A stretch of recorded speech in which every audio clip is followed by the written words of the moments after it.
Saturday mornings are supposed to be quiet in my neighborhood, the kind of silence broken only by lawn sprinklers and the occasional bark of a restless golden retriever. Instead, mine started with the buzzing whine of a power drill.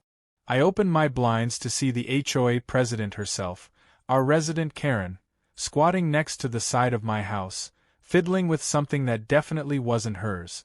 It took a second for my sleepy brain to process what I was seeing, but when I noticed the gap where my electric meter used to be, my stomach dropped. She wasn't just trespassing. She had unbolted my entire meter from the panel and was loading it into the trunk of her Lexus as if it were a lawn chair. I marched outside, barefoot, coffee still in hand, and shouted her name. She jumped like a guilty teenager, slamming the trunk with the kind of speed only criminals or raccoons possess. "This is HOA business," she snapped, brushing her hands on her khakis as though dusting off the evidence. I almost laughed at how absurd it was. Who in their right mind steals an electric meter? But Karen wasn't just anyone. She had been feuding with me for months over my supposedly non-compliant porch lights, my unsightly garden gnome, and the fact that I dared park my pickup truck in my own driveway. I shouldn't have been surprised she escalated, but even for her, this was Olympic-level entitlement. "Karen, that's theft. That's literally utility property," I said, pointing to the trunk she was now leaning against like a guard dog. She folded her arms, chin raised. "It's not theft if it's HOA enforcement. You've been using way more electricity than the average household. The board agreed you're probably running some illegal operation in there." My laugh escaped before I could stop it. Illegal operation? My most scandalous habit was leaving the Xbox on overnight. I told her as much, but she waved me off. "You can contest it in the next meeting.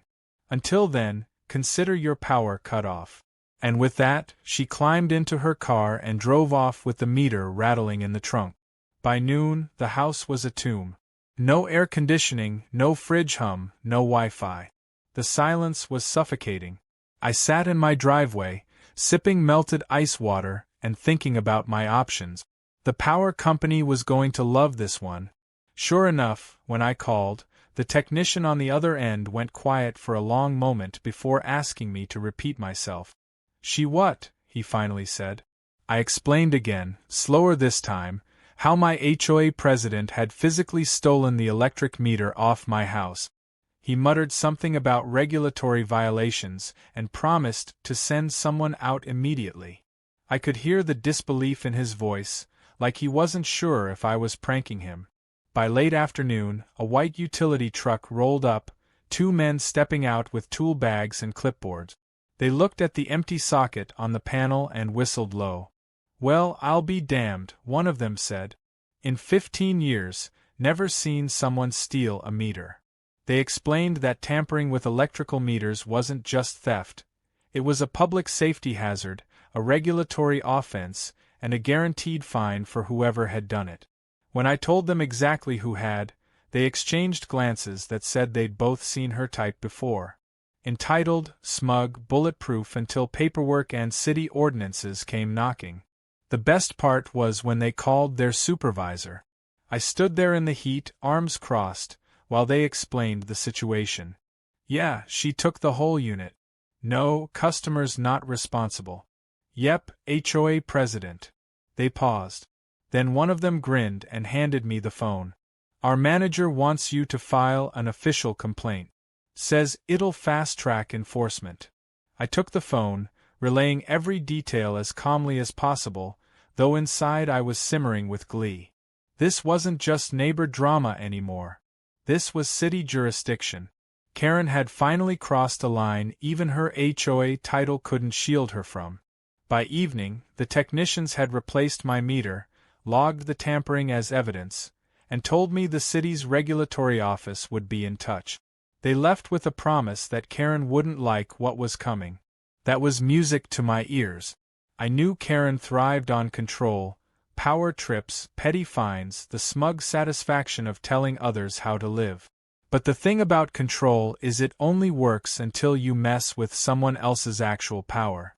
I went to bed sweating in the stifling heat of a powerless day, but I slept like a baby knowing she had just set herself up for a fall. The next morning, I woke to chaos. Neighbors gathered on the cul-de-sac, murmuring about how the utility company had shown up at Karen's house at dawn. I wandered out with my coffee, pretending not to care, but my ears were sharp. Apparently, the technicians had gone straight to her garage, found the meter stuffed behind paint cans, and confiscated it as evidence. Someone swore they saw Karen arguing in her driveway, hands flailing, as the crew told her she'd tampered with city property. She looked like she was going to faint, one neighbor whispered. I hid my smile behind my mug. By noon, an official-looking envelope had been taped to her door. Rumors spread like wildfire. Karen had been slapped with a $25,000 fine for theft and tampering. It was the kind of punishment that didn't just sting, it left a scar. And watching her storm out onto her porch, waving the paper and shouting about unfair treatment and abuse of authority, I felt a rare and satisfying calm. For once, I didn't have to lift a finger. The system she loved to weaponize had turned on her. I knew this was only the beginning. Karen wasn't the type to accept defeat quietly. But as I stood there, the summer sun blazing overhead, I realized something important. This wasn't just about electricity. It was about exposing someone who thought rules only applied when she enforced them. And for the first time, I had leverage. That was when I decided to play the long game. When the HOA newsletter hit mailboxes the following week, I nearly choked on my coffee reading the front-page article. Karen had written it herself, of course, in her usual passive-aggressive tone, declaring that recent enforcement actions had been grossly misunderstood, and that the board was merely protecting property values. It was a thinly veiled attempt to paint herself as the hero while brushing off the small detail that she'd stolen a piece of city-owned equipment. She even had the audacity to hint that the $25,000 fine was a clerical error that would soon be reversed once the city realized the truth. I laughed so hard I spilled coffee down my shirt. The woman had turned her criminal act into a PR campaign. But the cracks were showing.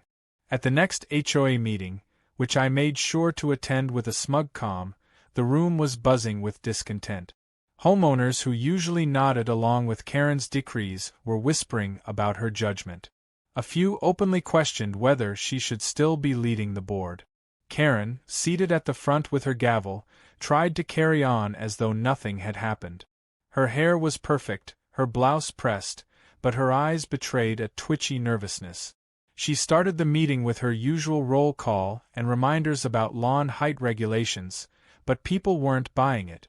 Halfway through, Mr. Davis from 3 doors down, a man who never raised his voice above a murmur, stood up and asked the question everyone was thinking.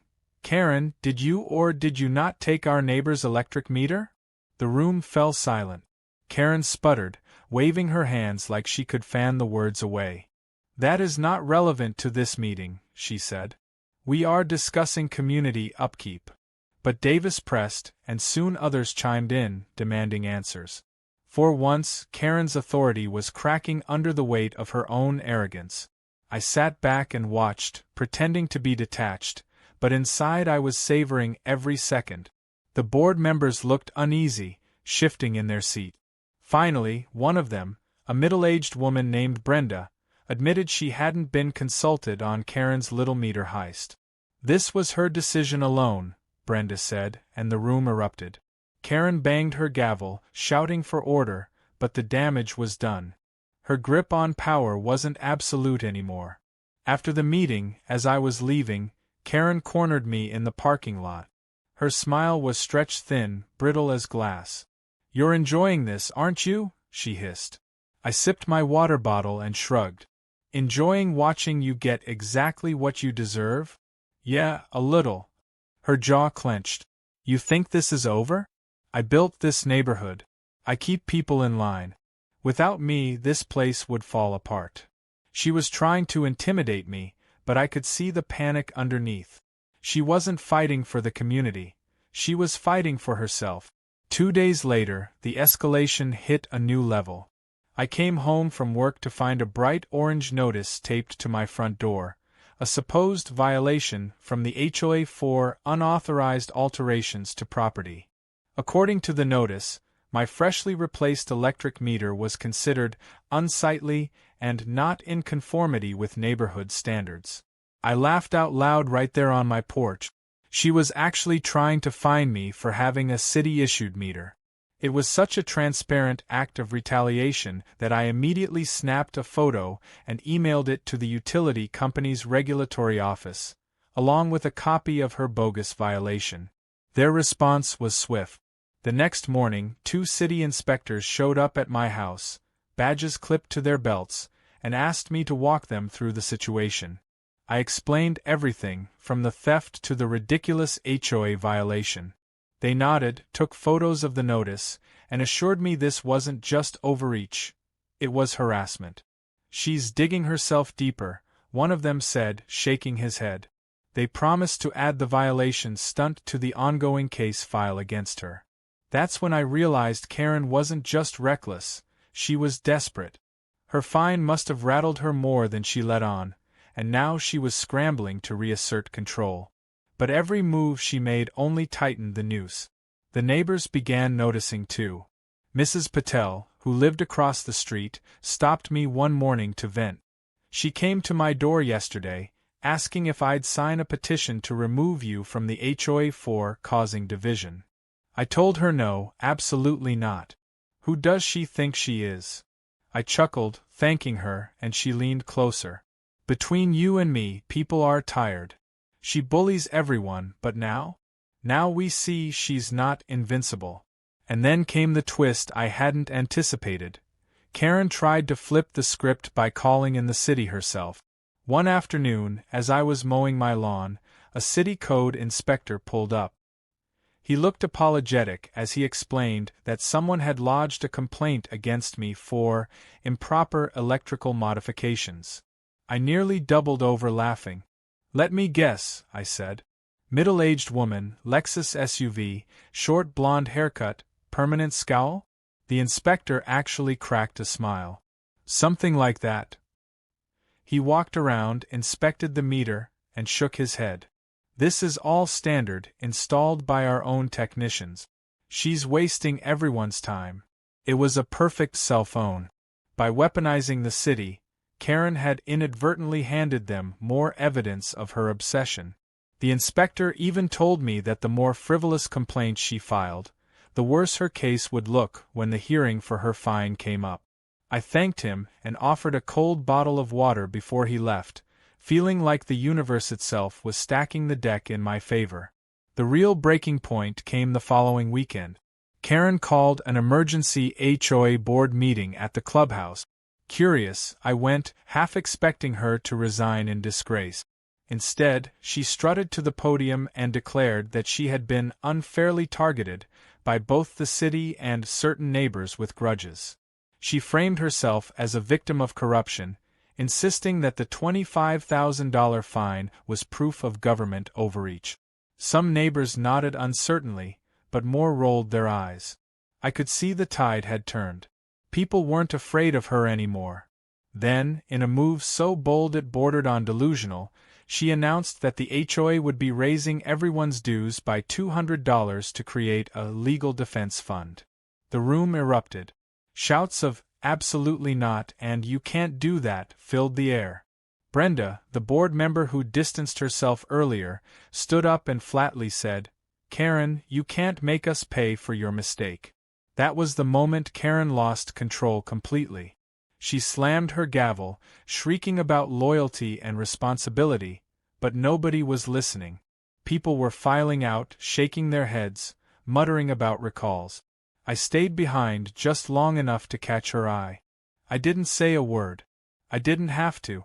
She knew I was winning without lifting a finger. Every trap she set for me backfired. Every petty power play exposed her further. And she wasn't done yet. I could see it in the way she gripped that gavel, knuckles white, as if the wood itself was the last thread of her authority. What she didn't realize was that the city wasn't finished with her either. The inspectors had mentioned something about a public hearing. Karen thought she could bluff her way through fines and scandals, but soon her arrogance would meet the cold, hard weight of bureaucratic justice. And I was going to have front row seats. By the time the notice for Karen's public hearing arrived, the whole neighborhood was buzzing like a hive that had been kicked. A thick envelope taped to her door wasn't something she could hide. People whispered about it at the mailboxes, on evening walks, even in the grocery store checkout line. Did you see the letter? What do you think will happen? For once, the target of gossip wasn't me or anyone else. It was Karen herself. And she hated it. She stormed through the cul-de-sac with sunglasses on and her chin lifted high, pretending she didn't hear the whispers. But her body language told a different story. Stiff shoulders, clipped strides, a twitch in her jaw. The hearing was scheduled at City Hall, and of course, Karen tried to spin it as though she were the victim of political persecution. She sent out an email blast to the entire HOA, dripping with indignation, declaring that outside forces were trying to undermine community governance, and that her leadership was under attack by hostile actors. Translation: she was trying to rally sympathy. But fewer and fewer people were buying it. The neighbors she'd terrorized for years were quietly thrilled to see her squirm. On the day of the hearing, I decided to go. Not because I had to, I wasn't formally involved, but because the idea of watching Karen explain her theft to a panel of stern-faced city officials was too good to pass up. When I arrived, the room was already packed. I spotted at least half a dozen of my neighbors scattered throughout the benches, all pretending they were there for civic engagement, but clearly there for the show. Karen sat at the front, perched like a queen whose throne was suddenly in danger. She wore a navy blazer that looked a size too tight, and her papers were stacked neatly in front of her like weapons. When her name was called, she stood with the confidence of someone who still believed she could talk her way out of anything. Her opening statement was vintage Karen. Dramatic pauses, exaggerated hand gestures, righteous indignation. She claimed she'd only removed the electric meter because she suspected illegal power usage, and was acting in the best interest of the community. She even had the audacity to suggest that the utility company should be thanking her for alertness. The panel stared at her with the kind of flat expressions reserved for people who don't realize they're digging their own grave. Then the city's representative spoke. Calm, measured, devastatingly precise. He explained that tampering with or removing an electric meter wasn't just a violation of local ordinance, it was a state-level offense. He described the dangers, the liability, the potential for fire hazard. He pointed to the photographs, including the one I'd sent of the bogus HOA violation notice taped to my door. This is not only theft, he concluded, it's harassment of a resident using city property. The room buzzed, neighbors shifting in their seats, trying not to laugh or gasp too loudly. Karen tried to interrupt, waving her arms like a flustered game show contestant. This is all out of proportion, she shouted. You're punishing me for protecting my neighborhood. The chair of the panel banged her gavel, warning Karen to sit down. Watching her deflate into her chair, lips pressed so tight they were nearly invisible, was more satisfying than I'd imagined. When the ruling came, it was swift. The $25,000 fine would stand, and she was officially barred from tampering with utility equipment ever again. But the kicker was the warning that further harassment of residents could escalate to criminal charges. That word, criminal, hung in the air like a thunderclap. Karen paled, visibly shaken for the first time since this all began. After the hearing, neighbors spilled into the parking lot, buzzing with energy. Some were openly giddy, others more restrained, but everyone knew we'd just witnessed the unmasking of a bully. Karen, however, didn't come outside. She stayed in the building for nearly half an hour, probably trying to compose herself. When she finally emerged, sunglasses back on, she refused to meet anyone's eyes and hurried to her Lexus, slamming the door with more force than necessary. I thought maybe, just maybe, that would be the end of it. That Karen would lick her wounds, accept her punishment, and finally back off. But I underestimated her capacity for denial. 2 days later, another HOA email landed in my inbox.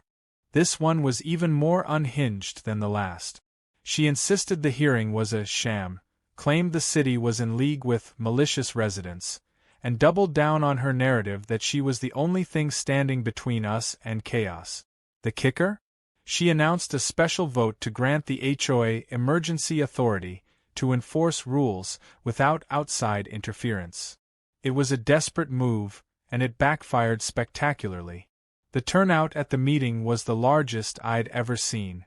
People came who hadn't attended in years, some with kids in tow, others still in work uniforms. The clubhouse was packed to the walls. Karen stood at the podium, trying to regain control with her gavel, but the crowd was restless, murmuring and whispering. When she called the vote, hands didn't rise.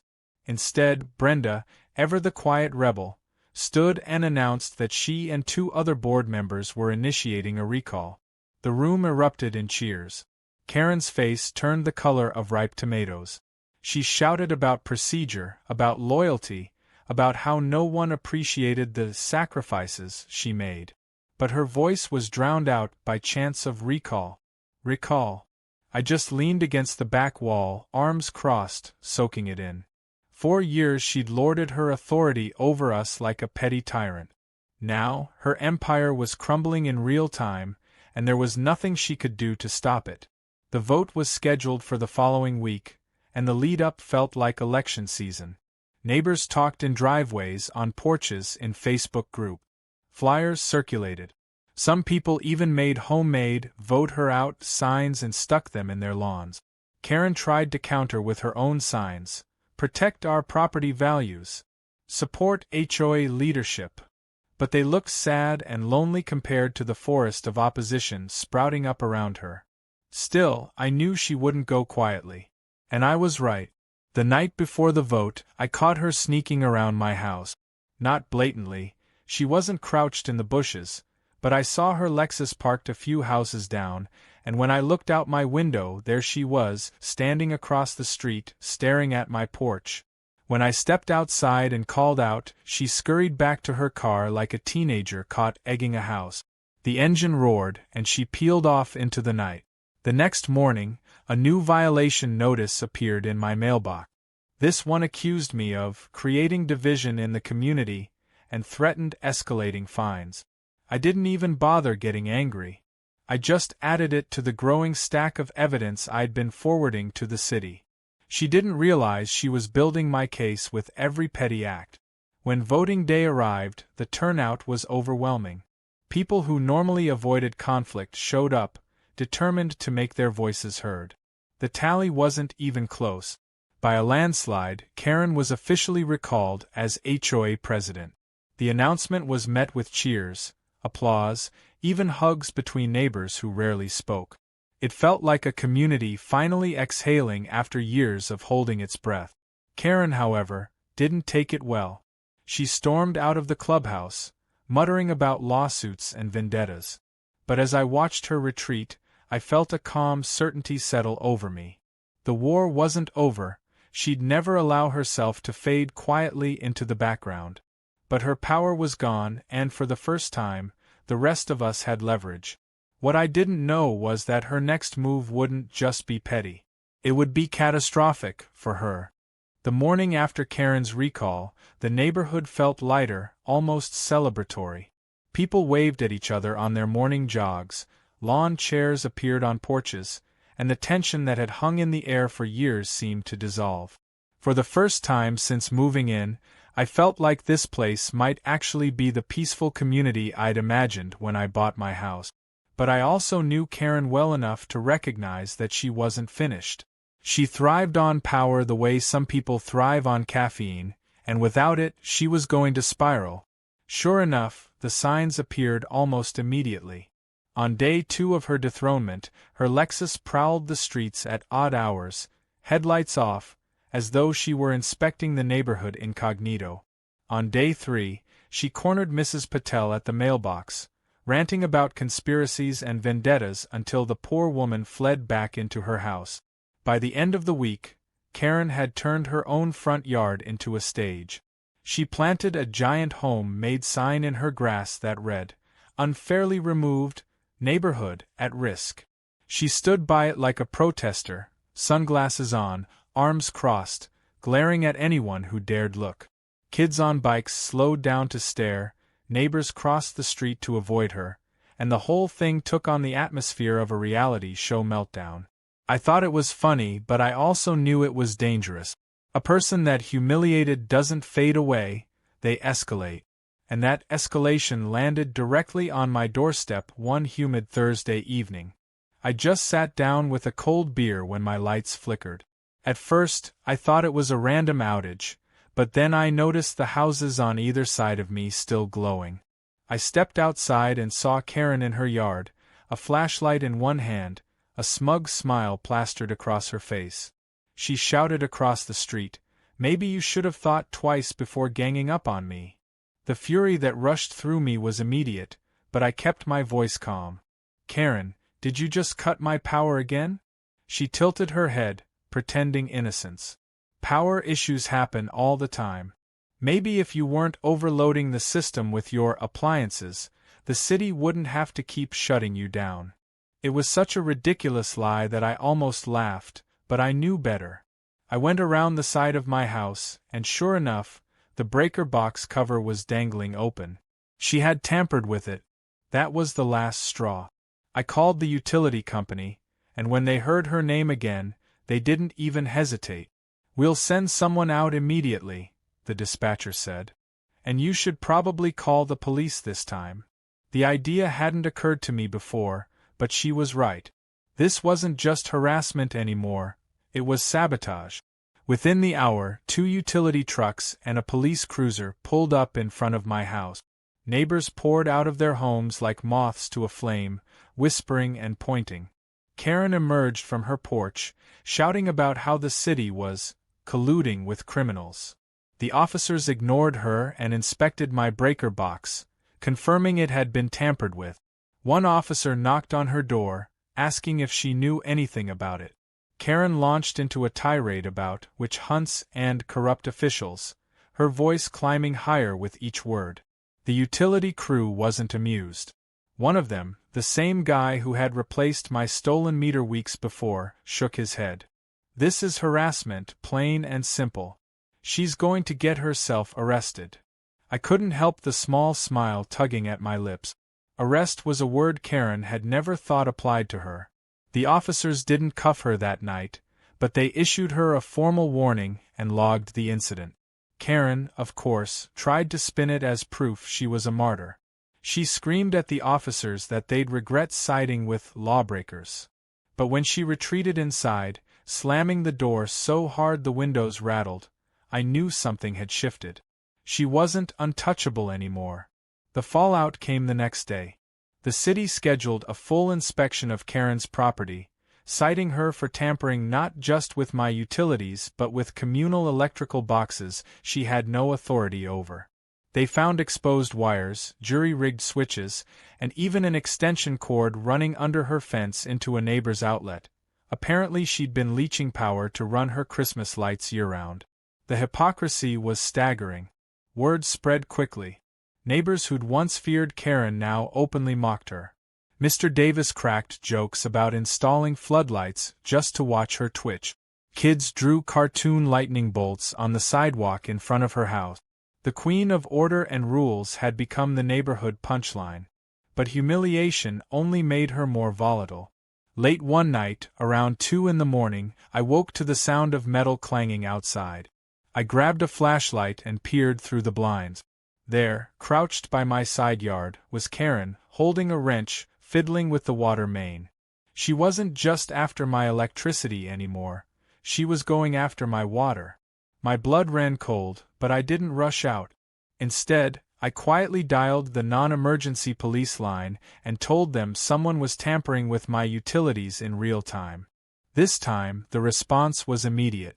Within 10 minutes, a squad car rolled up, lights flashing. Karen froze like a deer caught in headlights. The officers stepped out and ordered her to put down the wrench. She sputtered excuses. "I was just checking for leaks." But they weren't having it.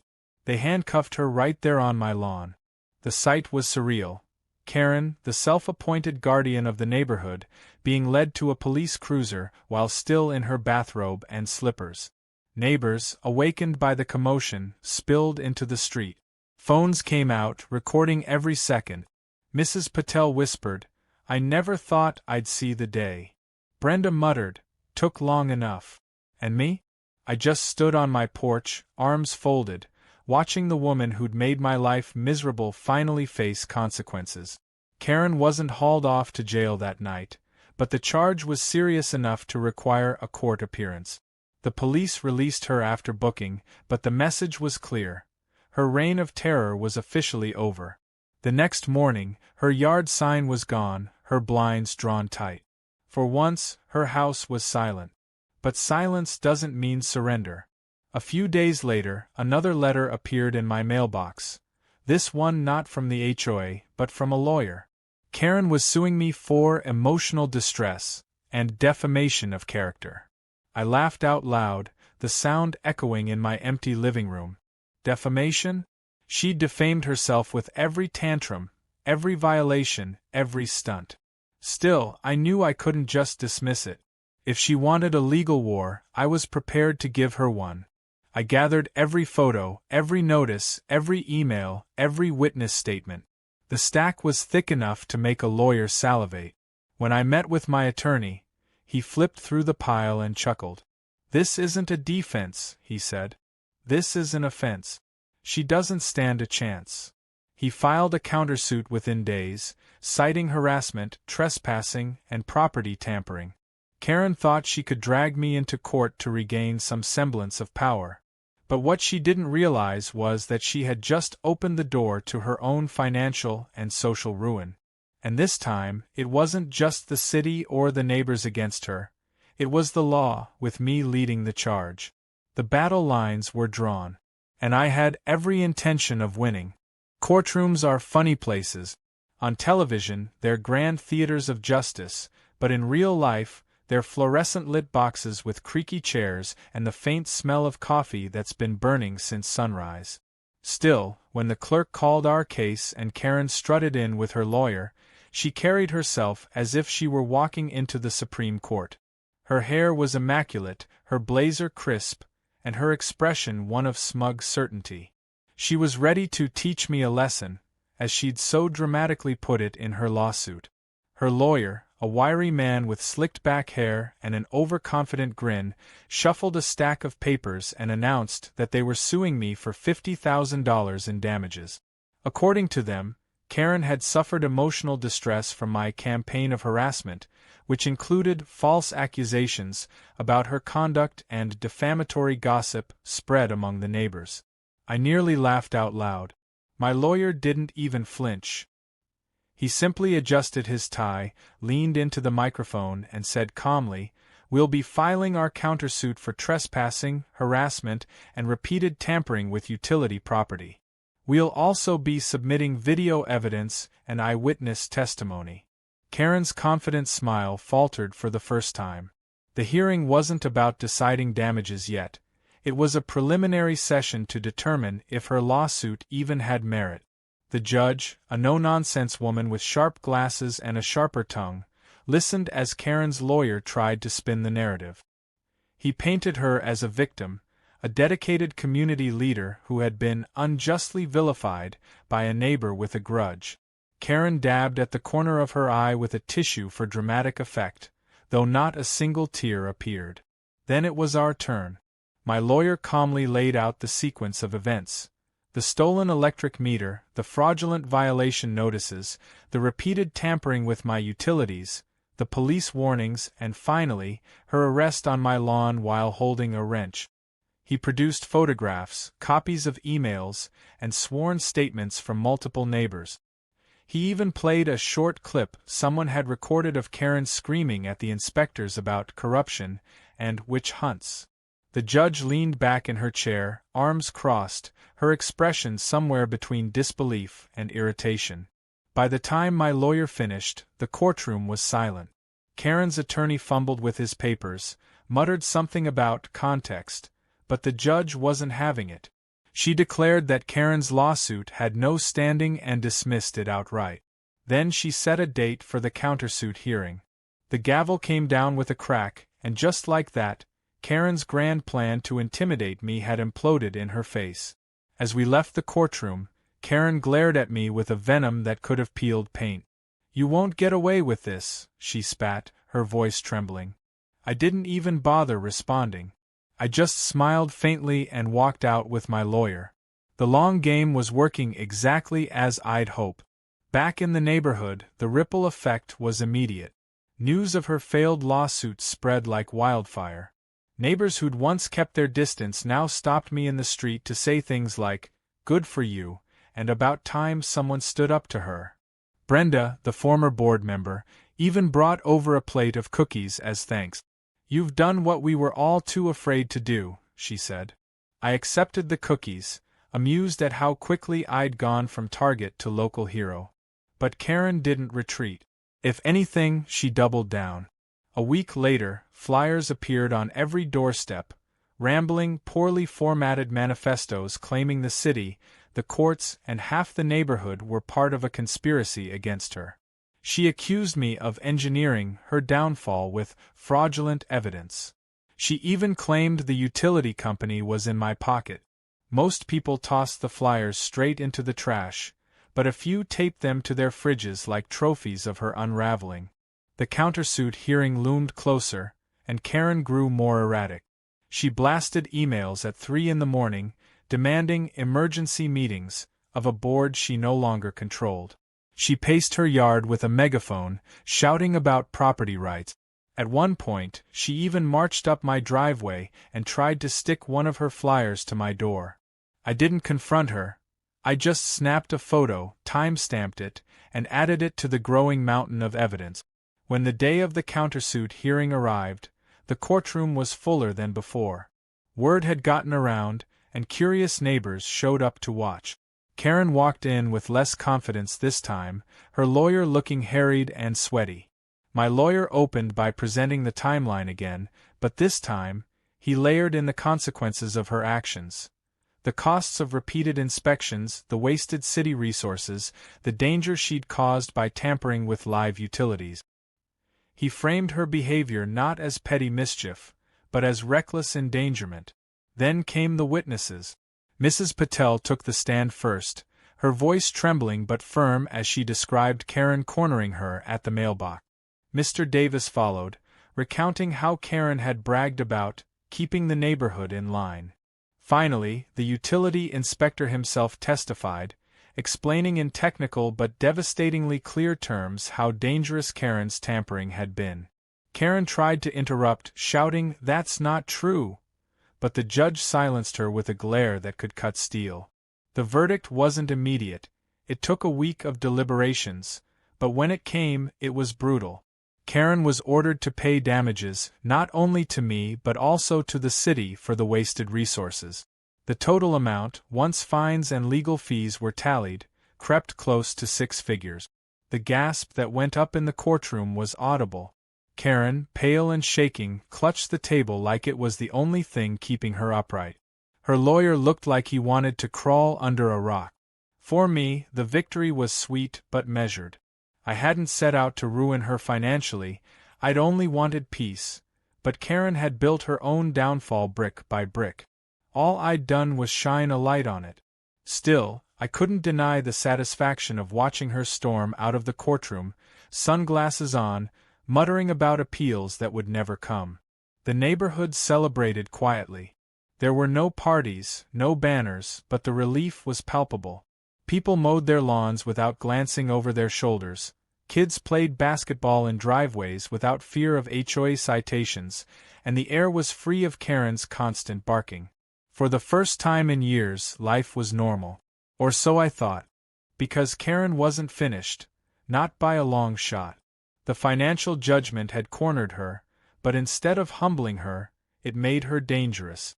She began lashing out in unpredictable ways. Packages went missing from porches. Garbage cans were mysteriously overturned.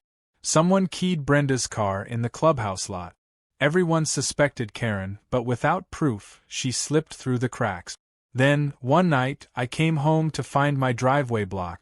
Parked across it, engine still running, was Karen's Lexus.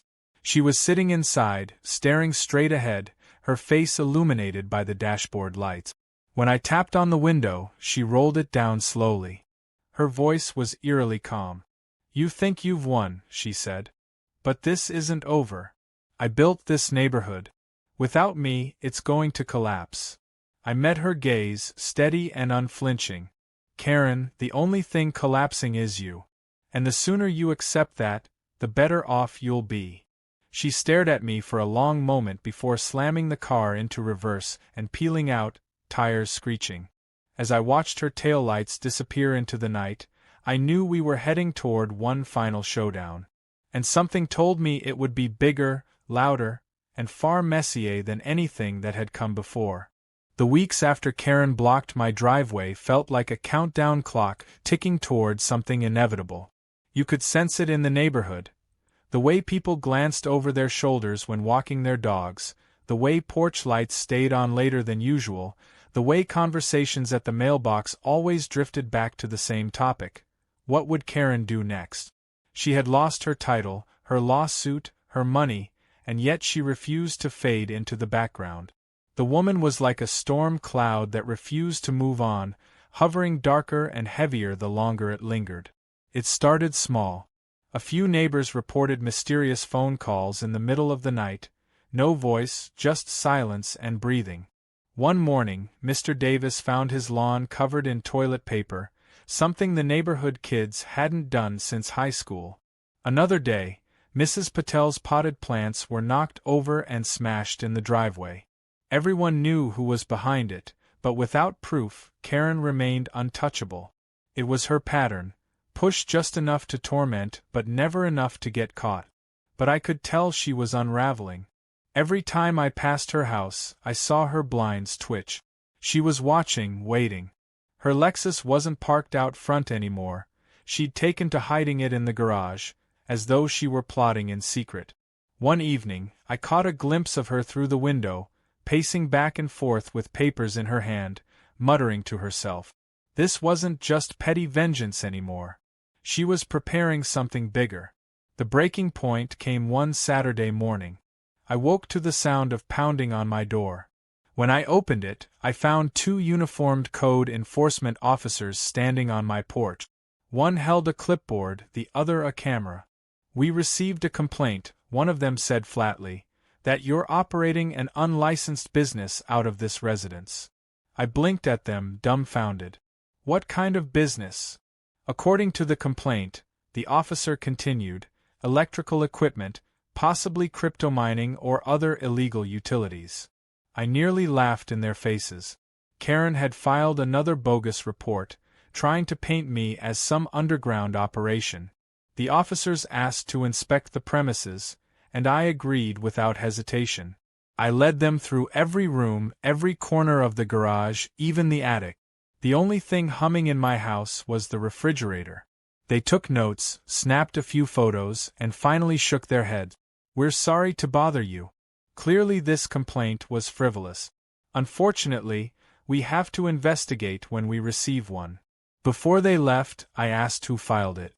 They exchanged glances and said they couldn't disclose names, but the way they said it told me everything I needed to know. Karen had tried to weaponize city resources again, and once again, it had backfired. But this time, I didn't just laugh it off. I called my lawyer and forwarded him every detail. He told me what I already knew. Karen was walking a razor's edge. "If she keeps this up," he said, "she's going to find herself facing criminal harassment charges. You just need to keep documenting." And so I did. Every strange phone call, every overturned trash can, every bogus violation, I logged it. My evidence folder was turning into a book. Still, Karen wasn't satisfied with small acts of sabotage. She wanted a spectacle. And she got one. A week later, the neighborhood woke to chaos. Bright orange spray paint covered the walls of the clubhouse. Ugly words, accusations, even my name scrawled in giant letters alongside liar and thief. The tennis court fence had been slashed, the pool filled with garbage bags. Someone had cut the power to the clubhouse entirely, plunging it into darkness. It was a scene straight out of a vandalism case file. The neighbors gathered, horrified. And though no one said her name aloud, every single pair of eyes turned to Karen's house. She came storming out, pretending to be just as outraged as the rest of us. "What kind of sick person would do this?" she shouted, waving her arms like a bad actress. But her performance was hollow. People muttered under their breath. Brenda, the former board member, said quietly but firmly, "Karen, you're the only one who benefits from this. No one else." Karen's face twisted, but she didn't respond. She just stormed back inside. The city didn't treat it as a joke. Investigators came out, took photographs, and collected samples. They promised to review surveillance footage from nearby intersections. I didn't need to see the results to know where the trail would lead. Karen was desperate enough to stage a disaster, thinking it might vindicate her or turn neighbors against me. Instead, she had escalated into felony territory. But before the city could finish their investigation, Karen made her boldest move yet.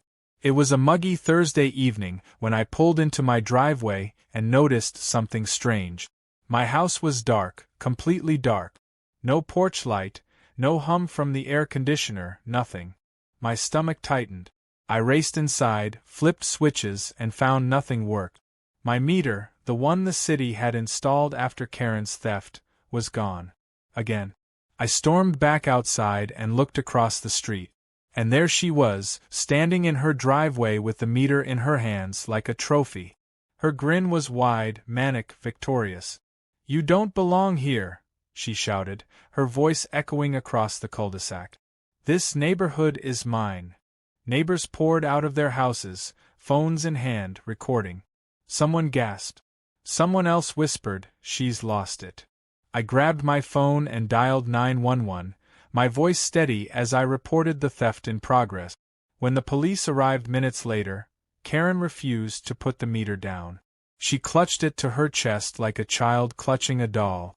"This is enforcement," she screamed as officers advanced. "He's breaking the rules. I'm the only one who can stop him." The officers didn't hesitate.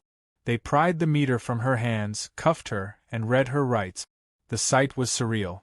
Karen, the self-proclaimed queen of the HOA, hauled away in the back of a cruiser while neighbors filmed every second. The meter was returned to the utility company as evidence, and my power was restored within hours. But the damage to Karen's reputation was permanent. Videos of her arrest spread through the neighborhood's private Facebook group like wildfire. Some neighbors sent them to local news outlets. By the next morning, Karen's meltdown was the lead story on the evening broadcast. Former HOA president arrested for utility theft. She'd wanted spectacle. She got it, but not the kind she imagined. Her arrest wasn't just a personal victory for me. It was liberation for the entire community. People who had lived under her rule for years finally felt safe to breathe. They hung up lights, threw block parties, even organized a community barbecue in the park, something Karen had always banned for being too disruptive. Kids chalked the sidewalks with cartoons of a stick figure behind bars labeled Karen. For the first time, the neighborhood laughed together. But even as we celebrated, I knew this wasn't the end. Karen was out on bail within 48 hours, and her house sat brooding on the corner like a bunker. Her blinds were drawn tight, her yard overgrown, her Lexus unmoved. She wasn't gone. Not yet. And people like her don't go down without one last desperate swing. The question wasn't if she'd try again. It was when and how far she'd go. And I had a sinking feeling the final round would make everything before look like a warm-up. There's a particular kind of quiet that comes after chaos. The week following Karen's arrest was almost unnervingly calm. Lawns stayed neatly trimmed, mailboxes unmolested, garbage bins standing where they should. For the first time since moving into the neighborhood, I could sit on my porch with a cold drink and actually hear the wind in the trees without Karen's voice slicing through the air. But the calm didn't fool me. Karen wasn't the type to slink away. She was the type to brood, to plot, to convince herself the world had wronged her and that vengeance was not only justified but necessary. The signs of her return began small. Her blinds, which had stayed closed for days, started cracking open again. Her Lexus, dormant in the driveway, disappeared late at night and returned before dawn. A few neighbors reported hearing hammering and drilling from her garage at odd hours. "She's building something," Mrs. Patel whispered one morning as we both collected our mail. Her tone was half fearful, half resigned. And I couldn't shake the image of Karen hunched over some scheme in that cluttered garage, planning her comeback. The official case against her was moving slowly through the system. She was facing charges of utility theft, trespassing, and harassment. The city had more than enough evidence to nail her, but hearings and paperwork take time. That meant she was out on bail, free to stew in her house, free to find new ways to make trouble. My lawyer told me to stay vigilant and keep documenting, but I didn't need the reminder. My gut already knew something big was coming. The explosion, figurative, not literal, arrived on a Friday evening. I was sitting on my porch when I heard the rumble of engines. At first, I thought it was just delivery trucks. But then, one after another, half a dozen vehicles rolled into the cul-de-sac, all of them beat-up pickups and SUVs plastered with magnetic signs. Citizens for Neighborhood Integrity. Out climbed a ragtag group of people I didn't recognize, strangers Karen had apparently recruited from outside our community. She emerged behind them like a general leading her army, megaphone in hand, hair wild, eyes blazing. "This neighborhood has been taken over by traitors," she bellowed into the megaphone. "But we will restore order." Her makeshift posse began distributing flyers, shouting about corruption, trying to rile up the residents who had cautiously emerged from their houses to watch. The scene was surreal, like some bizarre protest rally transplanted into our quiet suburban street. Neighbors reacted quickly. Brenda marched right up to one of the outsiders and told him to leave. Mrs. Patel called the police. Mr. Davis, surprisingly spry for his age, grabbed a flyer, read it, and laughed so loudly it echoed off the houses. "She's gone completely off the rails," he muttered, tossing the paper onto the pavement. Karen wasn't deterred. She marched to the middle of the cul-de-sac, raised her megaphone and screamed, "The utilities, the board, the city, they're all puppets of him." She pointed the megaphone directly at me. Every head turned. Cameras went up. And suddenly, I was the centerpiece of her crusade again. I didn't rise to her bait. I stayed seated, calm, sipping my drink like she wasn't even worth my time. That, of course, enraged her more. She stomped toward my yard, her posse following, until the flashing lights of 3 police cruisers lit up the night. Officers spilled out, hands on their belts, voices commanding and firm. "Ma'am, you need to disperse. Now." Karen ranted, raved, called the police traitors, screamed about her rights. But her supporters, realizing this wasn't the fight they'd signed up for, began retreating to their cars. Within minutes, the crowd melted away, leaving Karen alone in the street, still clutching her megaphone, still screaming. The officers finally took it from her and escorted her back to her house with a stern warning: one more stunt like this, and her bail would be revoked. That should have ended it. But Karen was nothing if not determined to self-destruct. The very next night, I woke at 3 in the morning to the acrid smell of smoke. My heart seized as I jumped out of bed, terrified my house was on fire. I raced to the window and saw it. A trash can in my front yard, flames licking out the top, spreading toward the grass. I sprinted outside with a hose and doused it before it could spread, coughing through the smoke. Once the fire hissed out, I stepped back, shaking, adrenaline flooding my veins. And there, across the street, in the shadows, I saw her. Karen, standing still, arms folded, watching. I shouted her name, but she didn't move. When the police arrived minutes later, thanks to a neighbor who'd called when they saw the flames, she was gone. The can was examined, the remnants photographed, and the officer looked me in the eye. "This isn't just harassment anymore. This is arson." That was the final nail. The city petitioned the court to revoke her bail, citing her as a danger to the community. The hearing was swift. Neighbors testified, evidence was presented, and the judge's patience finally snapped. Karen was remanded into custody until her trial. Watching her led out of the courthouse in cuffs, this time not to return home, was the moment we all realized the storm had finally broken.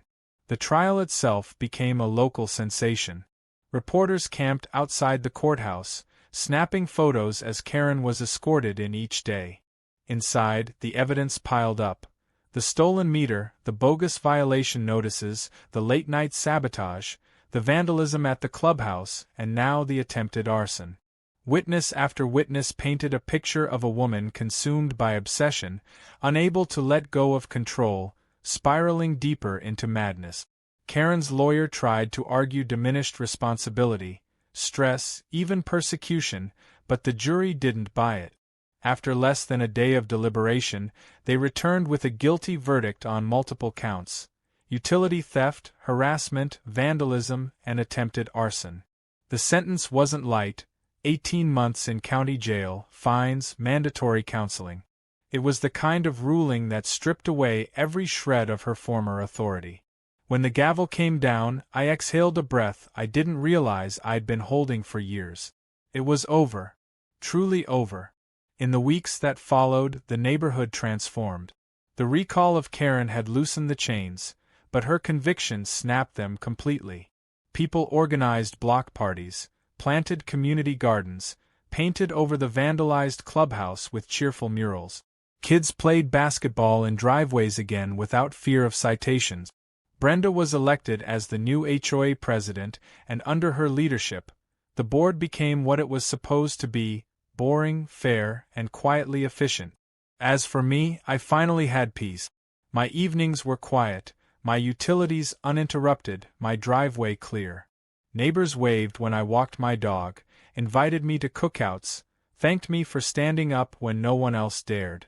And though I'd never sought to be the hero of the neighborhood, I couldn't deny the satisfaction of knowing Karen's downfall had started with the moment she tried to rip my meter out of the wall. Sometimes I sit on my porch and think about her, pacing in a jail cell instead of a cul-de-sac, still muttering about conspiracies, still convinced she was the victim. I almost feel sorry for her. Almost. But then I remember the smoke in my yard, the wrench in her hand, the fear she spread through an entire community, and I let the sympathy dissolve. Because the truth is, Karen didn't lose because I outsmarted her or because the city caught up with her. She lost because she couldn't stop herself. She was so consumed by power and pride that she pushed until everything snapped. And in the end, the person she destroyed wasn't me, it was herself. And if you drive through our neighborhood now, you'll see something funny. On the clubhouse wall, amid the bright flowers and sunshine murals, someone painted a small electric meter with a lock around it. A reminder, a joke, and a warning all at once. The kids laugh at it, the adults nod knowingly, and every time I see it, I smile. Because no matter what else happens, no matter who moves in or out, one thing is certain: Karen's reign is over. And we'll never let anyone like her take power again.